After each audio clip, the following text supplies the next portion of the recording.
It's time for an update. I know it's been a little while, but trust me, this one's going to be worth it because it's finally time to break open the 13B engine, the Mazda rotary engine. Look how tiny that looks down there.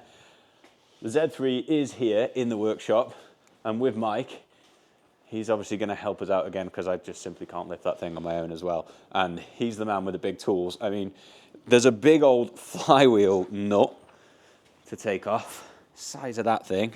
55-ish. Well, Mike brought out this. King Dick, apparently. Massive. What's this for normally? Trucks? Yeah, it'd be truck or something like that. Trucks and stuff, and the biggest adjustable spanner you've ever seen in your life. It's been a while since I've actually seen the car. It's been up here tucked away for ages. Obviously, the engine has been in my garage, and that's meant that we couldn't get the car in there. So it's nice to be up here. I did recently come up, give it a bit of a wipe down after the track day. It's all good. I've got another track day booked, but more on that in a little while. It's going to be over to this. I have stripped off a load of the ancillaries. There's a few little bits there, the kind of oil injectors and stuff like that. But we'll talk through this engine as we get to it because, well, Mike, we don't really know a lot about rotary engines. I don't know anything about it. I don't really know a lot about engines. But Mike I don't does. even know where the oil goes. That's what we were just... That bit. Must be there. So this will be a fun video, but one of the things I'm going to do in the meantime is I've got to whip the van in onto this ramp and just drop the oil out, get that changed over. Should only take a few minutes, all being well, and yeah, we're just going to get cracking.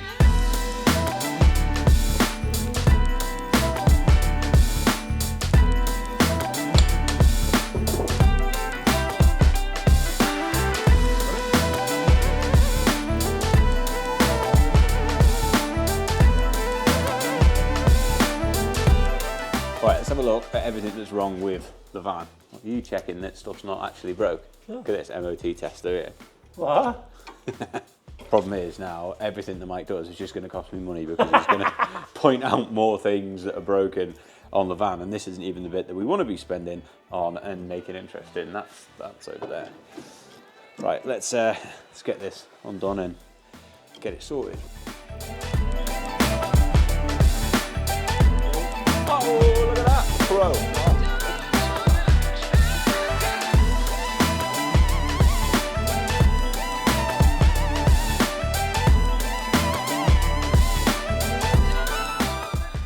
In the meantime, on Rust Patrol. Fuck's sake of that. Yeah, it's just the heat shield. No, it's not. That's part of it. I'm surprised they never advised that. Oh, it's gone, look. What the hell? You best get one of them, lad. What? Do we know what it is? There's nothing left of it. It's like working on a Land Rover, this is. Yeah. You get them anywhere, though. What about the body? The body's all right, isn't it? This is the stuff that worries me. It's a little like, bit, like... Get it blasted. Yeah. If you do it now, it'll be all right. Lenogard. Yeah. Right, van's done.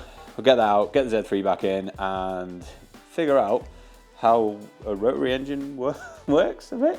See what we can do. See what happens. We'll figure it out. I have been stripping away some of the ancillaries off this, so it's just, you know, there's no intakes on there anymore. Manifold's not on yet. Alternator's gone, just to kind of get us down to the bare bones. So we know this engine has a compression issue. Now there's a few things it could be, and like I've said a few times, I or Mike are not experts by any means when it comes to a rotary engine. In fact, we'd never even seen one until now. So that's what makes this all part of the fun and all part of the learning. I've spent hours and hours and hours combing through YouTube videos, literature online about this, so I've got some ideas of what I want to do and where I want to take this engine. But yeah, so ancillaries stripped off. We've got a massive flywheel nut to get off. And then at the front, we've got to get to the oil pump and that area, because really we want to go and see what's going on in these housings here, the rotor housings, because that's where the action is. That's where the rotors live. That's what makes the compression, or lack of at the moment, So my research is showing me that it could be apex seals, it could be corner seals, side seals. There's a few things. Hopefully, if those things are gone, given that this is a relatively low mileage engine, we shouldn't see too much damage on the housings themselves, or on the rotors, because if we do, then really it's back to the drawing board, because you know it's a 250 quid engine. I'm not expecting miracles here. But let's see.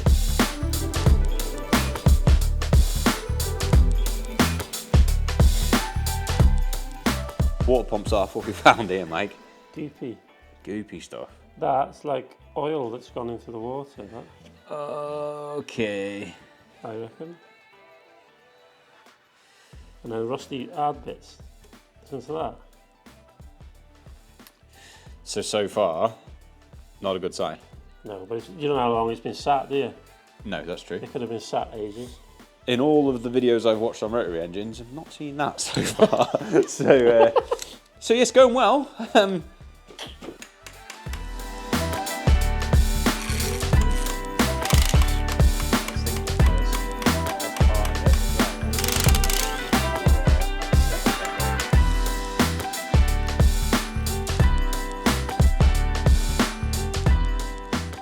Got the sump off, a little bit of oil, no bits of metal everywhere. Now trying to get the big shaft out of the middle.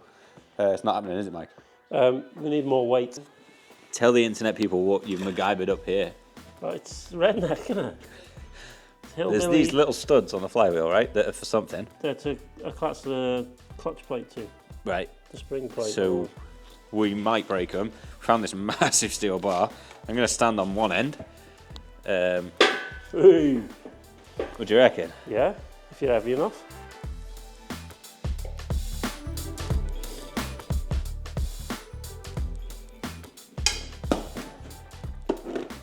Get off. It's gone. Yes, lad. Right, we're on to the next piece of the puzzle. We're going to start separating this because we managed to get the front kind of pulley nut bolt out. It's a bit of a madness, really. In fact, I'll show you. Look at this. This is what came out of it. And anybody that's a rotary guy watching this will go, oh yes, that's the X, Y, and Z. But like, yeah, interesting. Lots of springs and stuff. Keep that together so we don't lose that. But it should mean that we get to remove this complete section here. So let's do it. Right. Oh, here we go. Bye-bye. Aha! We mean, but that's light. That's much lighter than I expected it to be. Yeah. All right. So one piece of the puzzle down. So we've got this far. We've split it. We've pulled it apart. We're working blind, really, because, like I've said, we've not done this, so this is news to us.